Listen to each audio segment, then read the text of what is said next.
Hello tout le monde, aujourd'hui je vous retrouve dans une nouvelle vidéo. Donc tout d'abord je voulais vous remercier parce qu'on a passé la barre des 300 abonnés sur ma chaîne YouTube. Bon c'est peu, mais c'est toujours ça, ça fait toujours plaisir d'avoir des nouvelles personnes. Donc bienvenue aux nouvelles personnes sur ma chaîne. Et aujourd'hui je vais vous retrouver pour une vidéo pour vous faire quelques conseils pour voyager à Bali. J'ai eu la chance de pouvoir voyager 2 fois en Indonésie pardon, plus particulièrement à Bali. Donc je vais vous donner des petits conseils pour voyager sur place, pour vous organiser. Donc je vous laisse avec la suite de la vidéo.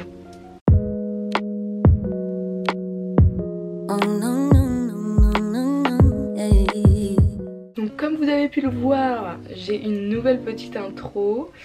Donc j'en suis assez contente, je sais pas ce que vous en pensez, dites-moi dans les commentaires ce que vous en pensez de ma nouvelle intro. J'avais fait un petit sondage sur Instagram pour vous demander, mais bref c'est pas le thème de la vidéo. Aujourd'hui je vais vous parler de quelques conseils pour voyager à Bali. Donc c'est parti, tout d'abord je vais vous parler de l'argent à Bali, ensuite les moyens de transport, après la meilleure période pour partir à Bali et je vous donnerai mes 5 coups de cœur, 5 ou 6 coups de cœur que j'ai eu à Bali. Première chose que je vous conseille et que je vous dis, c'est prenez avec vous un stylo quand vous partez à Bali, parce que dans l'avion, enfin moi je me suis fait avoir les 2 fois, j'ai totalement oublié de prendre un stylo. Dans l'avion ils vous distribuent un petit prospectus pour pouvoir rentrer sur le territoire indonésien et à chaque fois j'ai pas de stylo, donc je suis en galère, je suis là, est-ce que quelqu'un a un stylo à me prêter? Donc trop chiant parce que souvent je voyage seule, donc prenez un stylo. Donc le premier thème ça va être basé sur l'argent à Bali pour voyager là-bas. Donc moi ce que je vous conseille en premier lieu c'est de retirer votre argent en France pour éviter tout ce qui est frais bancaires à l'étranger. Forcément après ça dépend de vos banques, si bien évidemment vous avez des banques avec aucun frais bancaire, vous pouvez totalement retirer à Bali en Indonésie. Après il faut faire attention parce qu'il y a pas mal de distributeurs d'ATM qui peuvent être piratés, donc qui avalent votre carte bancaire. J'avais vu pas mal d'articles là-dessus qui disaient de faire attention avec ça. Donc moi ce que je vous conseille c'est d'aller essentiellement dans des banques, si vous êtes quand vous êtes à Bali, dans des banques fermées avec des ATM et des distributeurs sécurisés. Souvent vous avez des personnes qui surveillent, enfin de la sécurité qui est là pour surveiller, donc je vous conseille ces endroits là. Pour ce qui est de la conversion de l'argent, il faut savoir que 1 euro ça équivaut à peu près 16 000 roupies indonésiennes. Donc c'est plus avantageux pour vous de faire votre change directement en Indonésie. Je pense que ça sert un peu à rien de faire votre change en France, hein. C'est toujours mieux sur le continent et dans le pays dans lequel on va. Donc quand vous arrivez à l'aéroport, vous allez voir, vous allez avoir pas mal de bureaux de change à l'aéroport. Moi ce que je vous conseille c'est de retirer une petite somme, enfin de convertir une petite somme à l'aéroport, maximum 50 euros pour pouvoir payer votre taxi de l'aéroport à votre lieu de domicile, de logement.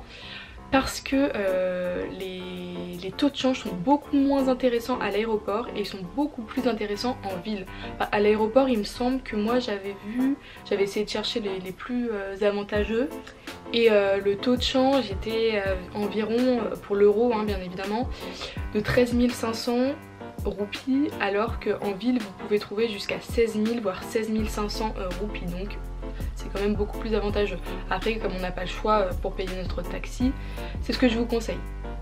Concernant les déplacements à Bali, vous avez plusieurs moyens de vous déplacer à Bali. Vous pouvez tout d'abord commander des taxis et utiliser des taxis, ou alors louer des scooters. Donc concernant les taxis, moi je vous conseille une compagnie en fait qui est réglementée, qui va calculer votre trajet avec le compteur, donc vous allez payer beaucoup moins cher, et cette compagnie c'est Bluebird. Il faut faire attention parce qu'il y a beaucoup de contrefaçons de taxis, on va dire. Il y a beaucoup de taxis qui essayent d'imiter le logo de Bluebird ou qui s'appelle Blue Taxi, des trucs comme ça. Il faut faire attention, c'est vraiment bien Bluebird, bien ce logo là, faire attention. Et eux pour le coup voilà, ils sont hyper pro, ils sont au compteur, donc vous allez payer des prix vraiment pas chers. Moi j'ai été choquée. Et vous avez également une application, je peux vous la conseiller, qui s'appelle My Bluebird, que vous pouvez télécharger. C'est un peu une application comme Uber et qui vous permet en fait de commander des courses et de commander des trajets. Donc par exemple si vous partez le lendemain à 6 h du matin et que pour aller à l'aéroport pour votre départ, vous pouvez totalement prévoir votre course sur l'application et votre taxi arrivera directement à votre lieu de prise en charge et vous déposera directement à l'aéroport ou peu importe où est-ce que vous allez. Ce que je voulais également vous dire, si vous comptez prendre d'autres taxis que Bluebird, parce que vous avez énormément de taxis, il faut savoir que les autres taxis n'ont pas de compteur, donc il faut tout le temps négocier vos trajets avant de rentrer dans le taxi. Négocier, n'ayez pas peur de négocier. Les balinés savent que vous êtes touriste, du coup ils enflamment leur prix et leurs tarifs pour les trajets.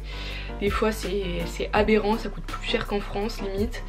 Et du coup n'ayez pas peur, c'est compliqué avec la barrière de la langue tout ça, mais c'est comme ça que ça marche là-bas, tout se négocie, donc essayez de négocier au maximum vos tarifs.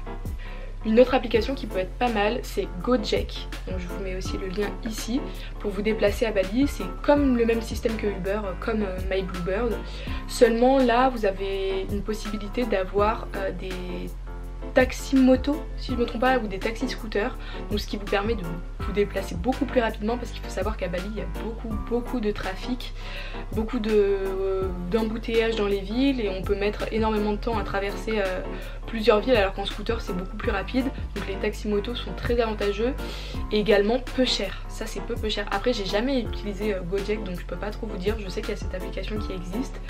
Moi j'ai déjà utilisé My Bluebird et qui est, franchement j'ai jamais eu aucun souci, les chauffeurs sont super, pour l'instant aucun souci avec My Bluebird. Après, un autre moyen de vous déplacer, c'est de louer des scooters, qui est très répandu à Bali. Il y a beaucoup de monde qui se déplace en scooter, parce que comme je vous ai dit, il y a beaucoup de trafic et c'est beaucoup plus rapide. Après, il faut faire attention quand on est touriste, puisque ils ont un code de la route assez spécial, je sais même pas s'il y en a un, mais c'est assez dangereux, il faut bien se concentrer. Et aussi il faut pas oublier qu'en Indonésie ils roulent à droite, donc ça peut être un peu perturbant au début. Normalement il faut le permis de conduire. Après nous quand on a loué des scooters, parce qu'on loue, les 2 fois où j'y suis allée, on a pratiquement tout le temps loué des scooters, à part pour les grandes distances, pour changer de villa ou quoi, là c'est pas possible, c'est trop long, on prenait un taxi. Mais au niveau des scooters, ils nous ont jamais demandé nos permis de conduire, donc on était un petit peu perturbés au début, on se posait des questions. En fait on s'est jamais fait contrôler. Après vaut mieux avoir le permis, on sait jamais si on se fait contrôler par la police là-bas. Je préfère pas, sachant que là-bas ils sont quand même assez stricts au niveau de la police et des réglementations, donc voilà. Surtout dans le sud de Bali, vous allez avoir beaucoup de monde sur les routes, donc là ça pourrait faire un petit peu peur de rouler en scooter, je comprends. Moi j'allais avec ma soeur et c'est pas moi qui conduisais alors que j'ai le permis, parce que je trouvais ça un peu impressionnant quand même. Mais après si vous sentez pas franchement de louer un scooter, parce que nous on a vu beaucoup de touristes avoir des accidents de scooter, parce qu'en fait bien évidemment ils ont pas l'habitude du code de la route et de la population qui roule là-bas, donc il faut faire très attention. Si vous ne sentez pas, louez plutôt un taxi, enfin faites appel à un taxi, ce sera beaucoup plus sûr et vous serez beaucoup plus à l'aise. Il y a une autre application que je voulais vous conseiller pour vous déplacer à Bali, qui nous a été très utile. C'est une application GPS en fait, qui ne nécessite pas d'avoir internet, parce que nous quand on était en dehors de nos Airbnb ou hôtels, on n'avait pas d'internet, on n'avait pas acheté de carte SIM. Vous pouvez passer par une carte SIM, mais du coup pour nous déplacer en scooter, vu qu'on connaissait pas les trajets, les routes, on a téléchargé cette application. Bien évidemment il faut la télécharger quand vous avez internet. Il s'agit de l'application Maps.me. Il vous faut internet, donc ça vous la téléchargez quand vous êtes à votre hôtel ou à votre Airbnb ou juste avant en France. Et il faut faire attention, il faut également télécharger la carte de l'Indonésie pour pouvoir utiliser l'application et pour qu'ils puissent reconnaître les routes de Bali. Après avoir téléchargé tout ça, vous pouvez totalement utiliser l'application sans internet, donc c'est hyper pratique. Nous ça nous a sauvé la vie, parce que des fois on était perdus en plein milieu de la pampa balinaise et on savait pas où c'était, et cette application franchement nous a sauvé la vie, donc je vous la conseille, c'est encore un petit plus pour se déplacer à Bali. Après ce qu'il faut faire, c'est qu'il faut faire attention si vous êtes à deux sur le scooter et que la personne qui est derrière tient le téléphone pour faire le GPS. Il faut vachement faire attention parce qu'il y a beaucoup de vols à l'arraché. Donc les balinés, on voit très bien, vous êtes des touristes, ils savent très bien que les touristes forcément s'ils viennent c'est qu'ils ont de l'argent. Donc il y a eu pas mal de vols à l'arraché à Bali sur les scooters. C'est même un ami à ma soeur qui est baliné qui nous disait de faire très attention parce qu'il y avait beaucoup de balinés qui arrachaient des téléphones sur les scooters. Donc déjà ça peut être dangereux parce que vous pouvez perdre l'équilibre et tomber avoir un accident, et en plus vous faire voler votre téléphone, c'est pas ce qu'on préfère hein. Ensuite je voulais vous parler de la meilleure période pour partir à Bali. Donc il faut savoir qu'à Bali vous avez deux périodes. Vous avez la saison sèche qui commence au mois d'avril jusqu'au mois d'octobre. Donc là cette période là, moi j'y suis jamais allée en période sèche, mais il fait très chaud, c'est très agréable la température là-bas, c'est chaud, c'est sec. Mais par contre, ce qui est moins agréable, c'est qu'il y a beaucoup de touristes et de monde en période sèche, puisque c'est les périodes un petit peu plus scolaires, les vacances d'été pour les Européens, donc il y a beaucoup de monde. Sur les routes, à ce qui paraît, c'est insupportable au niveau du monde, mais bon. Et après vous avez la saison des pluies, donc qui est de à peu près novembre à mars. Donc moi je suis partie l'année dernière, j'étais partie en février, et cette année je suis partie en mars. Donc l'année dernière en février on n'a pas eu de pluie, franchement on avait eu un super temps à Bali et c'était hyper agréable. Cette année on a eu un petit peu plus de pluie, mais franchement ça fait tout son charme aussi. C'est pas, vous savez, c'est dans les îles un peu tropicales, donc c'est pas... vous avez pas, comment dire, c'est pas il pleut comme à Paris toute la journée de la petite pluie, c'est vous allez avoir un orage en fin de journée, grosse pluie, et après c'est terminé, vous n'allez plus avoir de pluie de la journée. Et ce qui est agréable en cette période, c'est qu'il y a beaucoup moins de monde. Nous là je suis partie en mars, donc juste avant le confinement en France du coronavirus. Donc à Bali il y avait très peu de touristes, très peu de touristes, donc pour nous c'était un avantage, bon pour eux un petit peu moins. Donc ce qui est agréable en cette période, c'est que tout est vert, c'est verdoyant de partout, c'est hyper agréable, donc moi j'aime beaucoup ça. Concernant le logement à Bali, vous avez énormément de possibilités, vous en avez pour tous les budgets. Vous pouvez louer des villas pour 15 € la nuit, franchement vous avez tout. Vous pouvez aller sur Airbnb, sur Booking, directement sur place. Franchement vous avez, concernant les logements là je vais pas trop, j'ai pas grand chose à vous dire, juste pour vous dire que vous avez de tout. Vous pouvez choisir de tout. Après c'est plus cher en saison sèche puisqu'il y a plus de monde, et les prix augmentent de plus en plus parce qu'il y a de plus en plus de touristes à Bali. Mais voilà. Maintenant je vais vous parler de mes 5 coups de cœur à Bali. Donc pour commencer, mon premier coup de cœur, mon gros coup de cœur, c'est l'île de Nusa Penida. L'île de Nusa Penida qui est située au sud de Bali, je vous mettrai une petite photo. Donc on y est allé 2 fois, les 2 fois où on est allé à Bali on y est allé parce qu'on a vraiment adoré. Mais franchement Nusa Penida, moi j'ai adoré, et particulièrement la plage de Diamond Beach, donc je vous mettrai des photos également. Donc sur Nusa Penida, toutes les plages sont belles, mais franchement nous... Enfin moi en tout cas j'ai été, je suis tombée amoureuse de la plage de Diamond Beach. Donc voilà, si je peux vous donner un petit lieu, un conseil sur Nusa Penida, c'est Diamond Beach. Un autre endroit que j'ai adoré à Bali, et c'était la première fois que j'y suis allée cette année, c'était le nord de Bali, et particulièrement la ville de Lovina. Donc on a séjourné là-bas pendant 5 nuits si je me trompe pas, et c'est franchement très agréable. Dans le nord de Bali de toute façon vous avez beaucoup moins de monde, c'est beaucoup plus vert, il y a beaucoup plus d'espace, c'est beaucoup plus agréable en fait, c'est beaucoup plus typique je trouve que le sud de Bali qui est très européanisé, beaucoup d'Australiens, beaucoup de touristes en fait, et beaucoup plus bling bling. C'est un petit peu le Saint-Tropez je trouve le sud de Bali, et le nord beaucoup plus atypique. Gros coup de cœur encore une fois, c'est les cascades à Bali. Vous avez énormément de cascades qui sont plus belles les unes que les autres, mais nous on a eu la chance de pouvoir faire les cascades de Sengkungful Waterfall. Je vous montrerai des photos.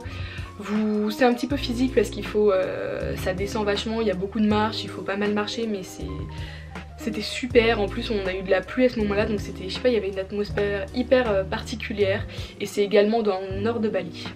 Un lieu que j'aime trop pour aller bruncher, c'est le Shelter Bali, donc il est situé à Seminyak. Je crois que vous en avez, non je crois pas que vous en avez d'autres, je crois qu'il n'y en a qu'un seul à Bali. mais je sais pas, j'adore ce lieu pour bruncher. Là c'est un petit peu plus instagrammable, girly, tout ce que vous voulez, mais c'est situé sur un rooftop en fait. Vous rentrez dans une petite boutique de déco et vous montez sur le rooftop et là vous avez le café qui est hyper agréable. Oui, qui est hyper agréable, donc je vous le conseille. Vous pouvez manger de superbes avocado toast, des smoothie bowls, tout ce que vous voulez. Moi j'adore ce lieu, donc je vous le conseille. Et enfin un lieu pour sortir. Vous avez pas mal de lieux pour sortir aussi dans le sud de Bali, vers Kuta, Seminyak, Canggu. Vous avez plein de beach clubs qui sont hyper sympas. Mais moi je vous conseille une boîte de nuit que j'ai adorée, que j'ai trouvé hyper originale, c'est la Favela. Donc ils ont un peu reconstitué le Brésil là-bas. J'ai adoré le décor, j'ai trouvé ça hyper original. Et c'est le même groupe que, je suis jamais allée à ce beach club, mais c'est le même groupe que le beach club La Brisa qui est situé à Canggu et qui est hyper réputé aussi. J'ai pas pu y aller, ça fait 2 fois que je veux y aller mais au final j'y suis pas allée. Et je vous le conseille parce que ça a l'air vraiment super. Après j'y suis jamais allée donc je peux pas vous dire si c'est vraiment bien. Et le décor a l'air super aussi. Et vu que la Favela c'est vraiment très bien, je vous conseille d'aller à La Brisa, puisque si c'est le même groupe c'est que ça a l'air pas mal. Bon bah cette vidéo est terminée, j'espère qu'elle vous aura plu, qu'elle vous aura conseillé sur quelques petites astuces pour voyager à Bali. Je vous fais d'énormes bisous à tous et je vous dis à très bientôt dans une prochaine vidéo. Bye.